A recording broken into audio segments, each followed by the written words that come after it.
J'ai grandi en Iran en tant que musulman chiite. Tous les matins à l'école, ils nous disaient de crier « Mort à l'Amérique, mort à Israël ». J'ai vu des gens se faire exécuter, torturer et battre. Et cela m'est arrivé. Tout ce qu'ils nous disaient qu'Israël faisait aux Palestiniens, le régime islamique nous le faisait subir. Si vous pensez que seul le pessimisme et les mauvaises nouvelles peuvent venir d'Iran, eh bien, j'ai des nouvelles pour vous.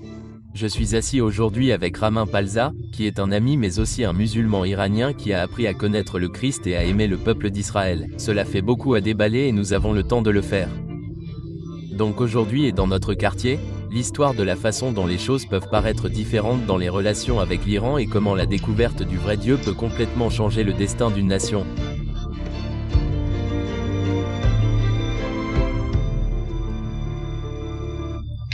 Au début de la guerre du 7 octobre, nous étions dans un avant-poste quelque part en Judée, au sommet d'une colline. Vous êtes venu avec un groupe d'amis pour apporter un repas et bénir les soldats. Et vous vous levez et commencez à prêcher aux soldats en hébreu mélangé à de l'anglais, si je me souviens bien, à propos de votre ami d'Israël, Yeshua, Jésus. Oui. Et je pense que tout le monde dans la salle était fasciné par ce que vous disiez et surpris par ce que vous disiez parce qu'il ne savait pas comment le traiter.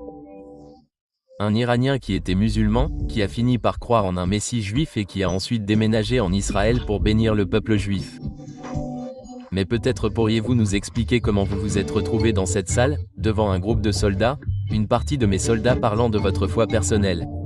Merci Matt de m'avoir invité. Vous savez, j'ai grandi en Iran en tant que musulman chiite. Et toute ma vie, on m'a dit de haïr les juifs, de haïr les chrétiens, de haïr Israël, l'Amérique.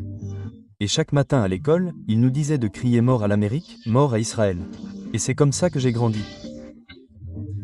Dans nos manuels scolaires, nous avions des affiches de soldats israéliens très méchants, tuant des bébés palestiniens et des bébés qui pleuraient. Donc, vous savez, créer une haine envers le peuple juif et les Israéliens, diaboliser les juifs, et c'est comme ça que j'ai grandi dans les écoles, dans les médias, vous savez, la radio, la télévision, les journaux, la propagande contre Israël et les juifs. Alors j'ai commencé à faire des recherches et j'ai vu que tout ce qu'il faisait était exactement ce qu'enseigne la charia islamique. J'ai donc perdu ma foi en l'islam, je savais. Étiez-vous religieux en tant que musulman? Oui, j'étais très pieux. Toute ma famille, ma mère, mes sœurs, nous étions pieux. Nous allions à la mosquée et en tant que musulmans chiites, nous avions l'habitude d'aller nous battre, vous savez, dans les rues et tout ce qu'il nous disait qu'Israël faisait aux Palestiniens, c'était le régime islamique qui nous le faisait. Mais je savais qu'il y avait un Dieu et j'ai commencé à crier vers Dieu et j'ai commencé à le chercher et à le rechercher. Vous dites, Dieu, si tu es réel, qui es-tu? Si tu n'es pas réel, que fais-je ici? Donc, quand j'avais 19 ans, j'ai entendu parler pour la première fois de Yeshua et en Iran, c'est illégal. En fait, la Bible est illégale. Vraiment? Oui. En fait, la peine de mort est prévue si vous quittez l'islam et devenez chrétien. La première fois, j'ai dit non, je ne veux pas de ça. C'est une autre religion occidentale. Vous savez, c'est comme la même famille, peut-être avec l'islam. Mais Dieu ne m'a pas abandonné. J'ai continué à entendre et à entendre. Puis finalement, la troisième fois, j'ai entendu que Yeshua était mort pour moi sur la croix et qu'il était ressuscité des morts et que si je crois en lui, je serai sauvé. Finalement, j'ai ouvert mon cœur. Je dis, d'accord Yeshua, si c'est vrai, si tu es mort pour moi et que tu es ressuscité d'entre les morts, alors entre dans ma vie. Montre-moi, je veux voir. Je ne veux pas être trompé à nouveau par une autre religion. Et au moment où j'ai dit cela, la chaleur a traversé ma main. La chaleur, elle a traversé tout mon corps. J'ai commencé à trembler et à pleurer et j'ai ressenti cet amour que je n'avais jamais ressenti auparavant. J'ai ressenti cette joie et cette paix. C'était comme si quelqu'un avait soulevé un poids de 136 kilos de mon épaule. Était-ce toujours en Iran ou toujours en Iran? Oui. J'ai juste commencé à avoir cet amour pour les gens autour de moi, même pour les gens qui me torturent et me font du mal. J'ai commencé à leur pardonner et à ressentir de l'amour. Finalement, j'ai commencé à chercher un Nouveau Testament pour l'Évangile. Et en lisant Matthieu chapitre 1 à Matthieu 5, j'ai commencé à pleurer et j'ai vu la différence. J'ai vu que Jésus était un juif d'Israël, et j'ai vu qu'il dit, « Aimez vos ennemis et priez pour ceux qui me torturent et me font du mal, te détestent et te maltraitent. » Et le contraste, vous savez, dans l'islam, il est dit de tuer ceux qui ne croient pas en Allah, en particulier les juifs et les chrétiens. Il maudit les juifs et les chrétiens. Et puis ici, Jésus dit de bénir les gens, de pardonner, d'aimer, de faire un effort supplémentaire. C'était complètement différent. Ma vie a donc complètement changé, et Dieu a simplement mis de l'amour dans mon cœur pour Israël, pour le peuple juif. Je trouve que, comme on le dit souvent, les musulmans qui viennent à la foi dans le monde arabe, deux grandes choses se produisent.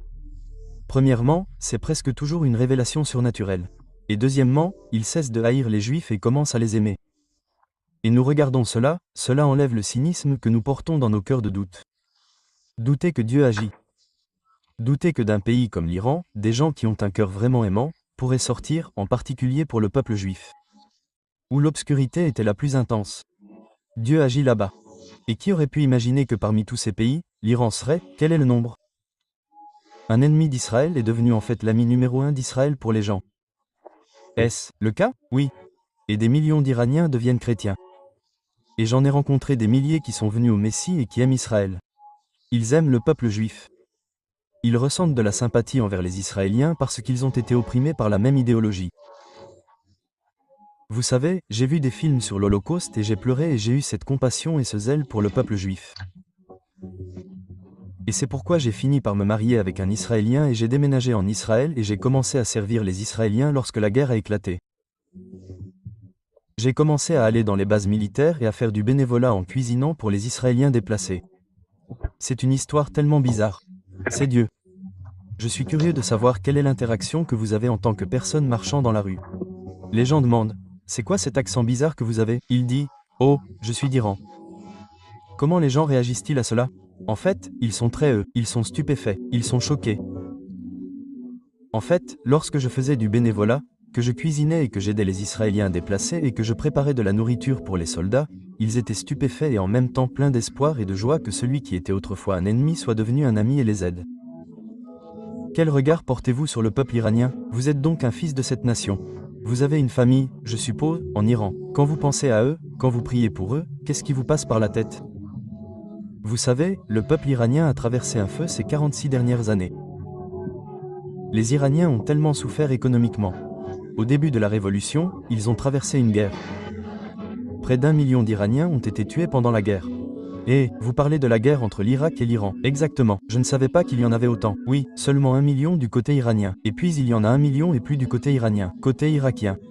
Donc 2,3 millions de personnes ont été tuées et puis l'ayatollah a commencé à exécuter des gens, à opprimer les femmes en leur imposant le port obligatoire du hijab et les Iraniens ont enduré beaucoup de souffrances. Cela s'est produit du début des années 80 à la fin des années 80. La révolution a eu lieu en 1979. La guerre a commencé en 1980 et elle a duré jusqu'en 1988, je crois. Et le régime iranien a commencé à opprimer les gens, socialement, vous savez. Les hommes sont arrêtés pour des choses bizarres, vous savez, pour avoir participé à une fête, pour avoir chanté ou pour avoir été avec une petite amie. Ils sont arrêtés, battus, torturés. La charia islamique est devenue la loi du pays. En 46 ans, les Iraniens ont connu l'oppression sociale, puis l'oppression économique. Ainsi, les Iraniens, par exemple, lorsque la révolution a eu lieu, $1 valait $7 par mois en monnaie persane. Quand j'ai fui l'Iran en 2006, $1 700 par mois, aujourd'hui $1 vaut $86 000 par mois. Imaginez donc l'inflation, l'opération, il n'y a pas d'emploi. Bien que l'Iran soit un pays riche possède le 3e producteur mondial de pétrole, le 2e producteur mondial de gaz après la Russie. Un pays riche, mais tout l'argent va au Hamas, au Hezbollah, à OSIS et au terrorisme. Je pense que c'est la corruption que ce genre de gouvernement apporte. C'est vrai, cela fait vraiment chuter l'économie. C'est vrai. C'est le mal du gouvernement qui a pris un pays qui était un exportateur net de produits pétroliers raffinés. Il avait des ressources naturelles dans l'agriculture, les minéraux et tout ça. Maintenant, l'Iran doit acheter du pétrole raffiné parce qu'ils n'ont pas. Ils ont détruit pendant la révolution toutes les raffineries en Iran. Donc ils ont du pétrole brut, ils ont du gaz naturel, ils n'ont pas les moyens de les traiter. C'est fou. C'est vrai. Et si vous regardez ça, c'est comme si c'était une corruption qui est tellement dévorante. C'est vrai. Cela fait chuter chaque élément de l'économie, société, c'est vrai. Et puis quelqu'un grandit et n'a pas la possibilité de réussir. Il n'a pas la possibilité de connaître le bonheur. Il n'a pas la possibilité de connaître la bénédiction comme nous l'aurions voulu à cause de la méchanceté de ce gouvernement. En Iran, vous savez, en tant qu'individu, vous ne pouvez pas faire d'affaires. Vous ne pouvez pas dire d'accord, je vais exporter des pistaches ou des tapis, puis je vais importer, disons, des antennes paraboliques ou des téléviseurs. Tout cela relève du gouvernement. Exactement, tout est fait par les gardiens de la révolution. Une révolution se prépare en Iran et elle n'attend qu'une étincelle pour exploser parce que les gens souffrent économiquement. Les gens ne peuvent pas acheter de pommes de terre, d'oignons, vous savez, ces choses que les Iraniens avaient l'habitude d'acheter en vacances en France et en Italie. Oui, aujourd'hui, ils ne peuvent pas se permettre d'acheter des choses de base. Il y a 2 jours, il y a eu une manifestation en Iran par des retraités parce qu'ils ne reçoivent pas leur pension. Et ils manifestaient et ils ont dit en persan qu'ils voulaient dire que Il va falloir que vous traduisiez ça. Oui, cela signifie que c'est un mensonge de dire que notre ennemi est l'Amérique. Notre ennemi est ici même, ce gouvernement. Donc, ce sont des gens qui crient dans les rues et les gens deviennent plus audacieux parce qu'ils n'ont plus rien à perdre et ils souffrent et au milieu de tout cela, Dieu agit et des millions de personnes quittent l'islam. Vous savez, il y a 75 000 mosquées en Iran. 50 000 sont fermées en raison du manque de fréquentation. Quand j'étais enfant, quand j'étais petit, on avait l'habitude d'aller dans les rues, quand il y avait un Muharram, c'était comme se frapper et pleurer les imams qui étaient morts et des milliers de personnes, jeunes et vieux. Ils sortaient et se frappaient en tenue noire. Aujourd'hui, j'ai parlé à ma famille, ils disent que même pas 5 personnes y sont allées. Vous savez, quand j'avais je crois 18 ans, je suis allé à une manifestation en Iran et c'était après avoir quitté l'islam avant de devenir chrétien, croyant. Et eux, tous les soldats frappaient les gens. Ils n'étaient pas iraniens. Ils importaient du Hezbollah du Liban. Et ces gens, comme les mandataires, les ont fait venir pour opprimer le peuple et mettre fin aux manifestations. Maintenant, les mandataires sont presque dispersés et ils ne sont pas en désarroi à cause de ce qu'Israël a fait avec le Hamas, le Hezbollah et les Houthis. Alors maintenant, même les soldats iraniens se sont dit « Pourquoi devrais-je aller frapper mes compatriotes? Je ne veux pas faire ça. » Et c'est pourquoi le régime a très peur maintenant, car il n'a pas de mandataire pour se battre à ses côtés et défendre la révolution. Et il y a un énorme soulèvement parmi les gens qui soutenaient le régime. Maintenant, ils disent non. Donc la question est de savoir si l'islam est le problème, si vous n'êtes plus musulman, c'est la seule solution pour le résoudre. Appelons cela le problème appelé la République islamique d'Iran, en supprimant la partie islamique. Est-ce la seule solution à ce problème? Il y a donc un changement d'identité. Nous nous identifions à l'islam, nous étions une nation islamique. Le pays s'appelle la République islamique d'Iran. Aujourd'hui, c'est la République islamique d'Iran. Les Iraniens disent non, c'est suffisant. Nous, respectons la Perse. Exactement. Nous nous identifions aux Perses. Nous sommes les enfants de Cyrus, de Darius, de Xerxès et d'Artaxerxès. Nous ne le sommes pas. Certains d'entre eux étaient de grands sionistes. Exactement. Tous l'étaient. Ils soutenaient Israël. Je veux dire que Xerxès était marié à une femme juive, Esther. Et donc les Iraniens passent de l'identification à l'islam à l'identification à leur héritage perse et nationaliste. Ils disent que nous sommes des Perses. Nous avions des droits de l'homme il y a 2500 ans. Aujourd'hui, nous sommes la deuxième violation des droits de l'homme. Que nous est-il arrivé? Il y a donc un réveil incroyable de personnes qui se détournent de l'islam pour se tourner vers leur héritage perse. Et l'héritage perse est librement transmis à Israël. Et le dernier verset de la Bible juive dans le 2e chapitre des Chroniques, le dernier verset, est l'ordre du roi Cyrus au peuple juif d'aller en terre d'Israël, à Jérusalem, et de reconstruire le temple. Aréis envoya Néhémie construire un mur et il donna à eux. Esdras a reçu la mission d'aller enseigner la Torah au peuple juif. D'où sommes-nous donc devenus l'ennemi numéro 1 d'Israël? Les gens voient cela et changent d'avis. C'est pourquoi la Bible est illégale, car ils ne veulent pas que les gens la lisent et voient qui nous étions en tant que nation. Si vous êtes resté jusqu'ici, eh bien, tout d'abord, tant mieux pour vous. Mettez cette vidéo en pause et, juste une seconde, aimez, partagez et abonnez-vous. Pourquoi faisons-nous cela? Parce que cela nous permet de nous assurer que vous et tous vos amis puissiez revoir cette vidéo et que d'autres personnes sur Internet sachent que ce contenu est intéressant pour les autres. Depuis le 7 octobre 2023, la guerre a dévasté Israël avec des attaques de missiles incessantes qui ont détruit des communautés. Plus de 57 000 hectares de forêt ont été réduits en cendres. Nous faisons appel à vous ATB en Israël. Nous lançons une campagne pour replanter ces forêts. Nous voulons que vous participiez à la reconstruction de la terre d'Israël. Cliquez sur le lien ci-dessous pour planter un arbre et nous aider à redonner espoir à notre pays. Vous savez, l'une des choses que fait le diable, c'est qu'il vole votre identité et vous donne une fausse identité. Les Perses avaient donc une fausse identité. Nous mourions pour Mahomet, pour Hussein et pour l'islam, sans savoir qu'ils étaient en réalité nos ennemis lorsque l'islam est arrivé en Iran.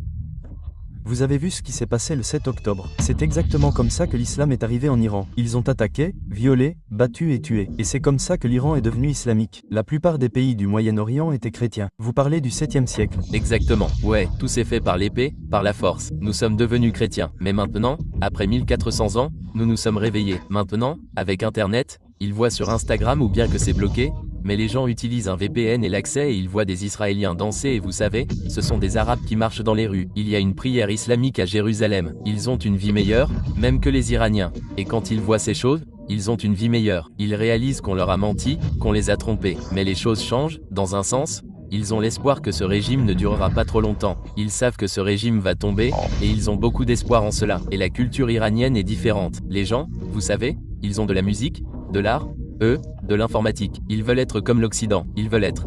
Ils recherchent le succès, ils veulent être avancés, ils veulent être dans ce genre de société. Pas avoir un AK-47 dans les rues, vous savez, tirer et dire « Allah, Akbar », et nous voulons faire ça. Nous ne sommes pas le djihad. Cette époque est révolue en Iran.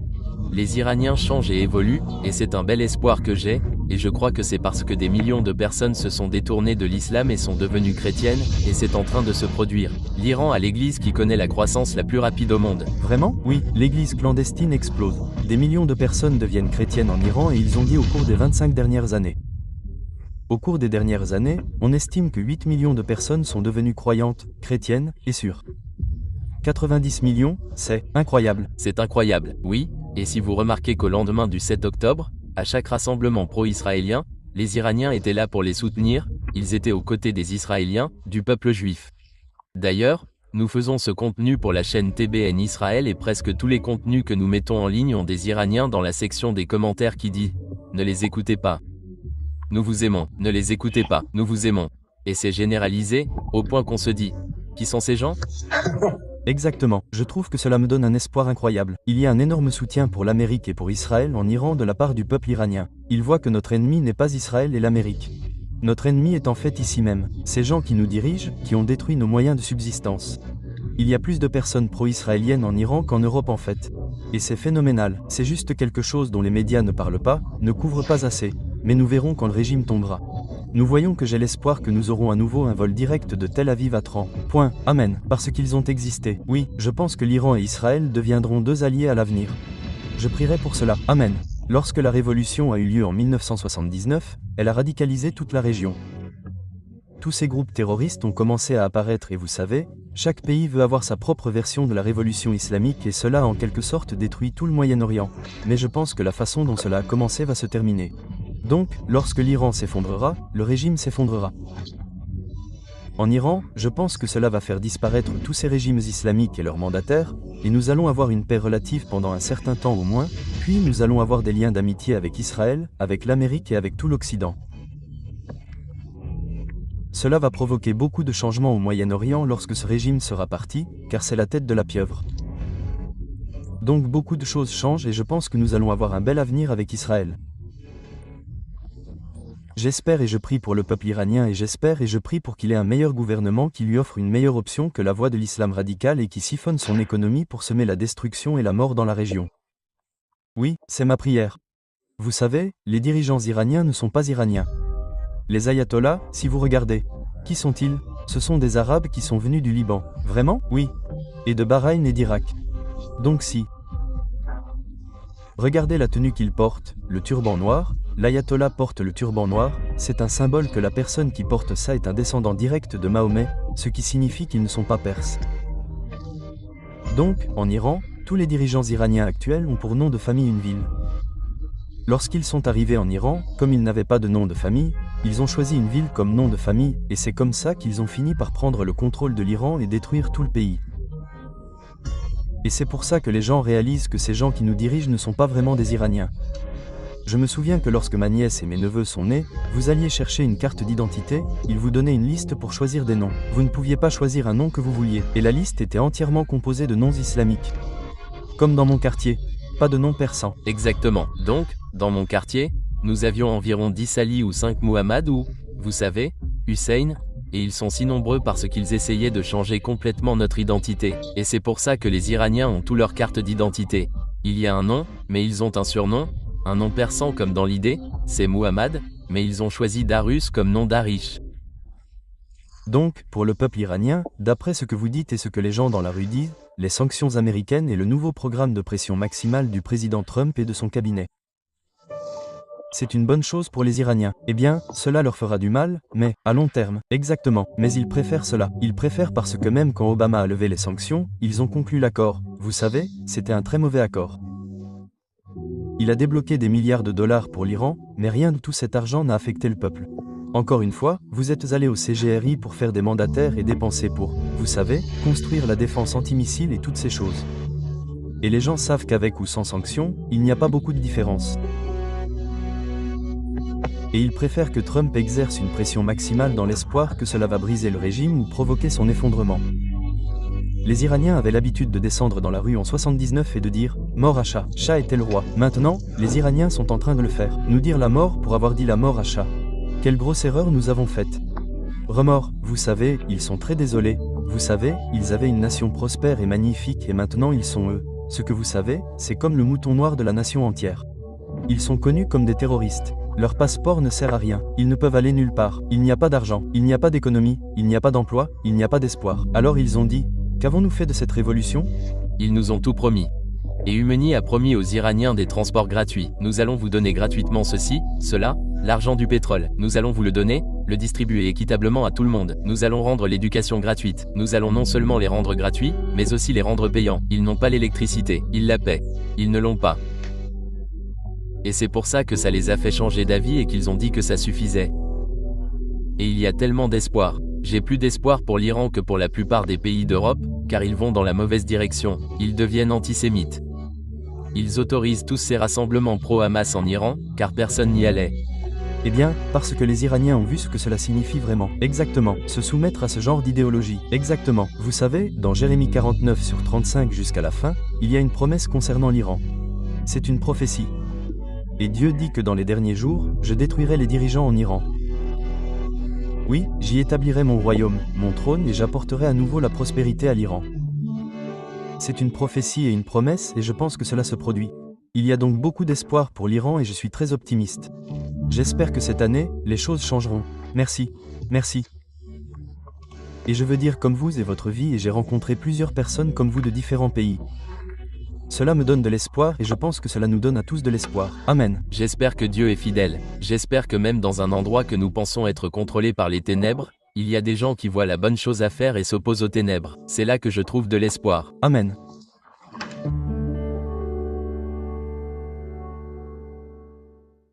Bonjour, c'est Mati ici à Jérusalem avec TBN Israël.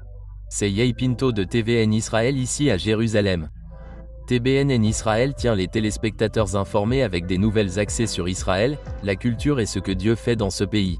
Soutenez TBN Israël aujourd'hui en ligne sur tbn.org/Israël. Merci.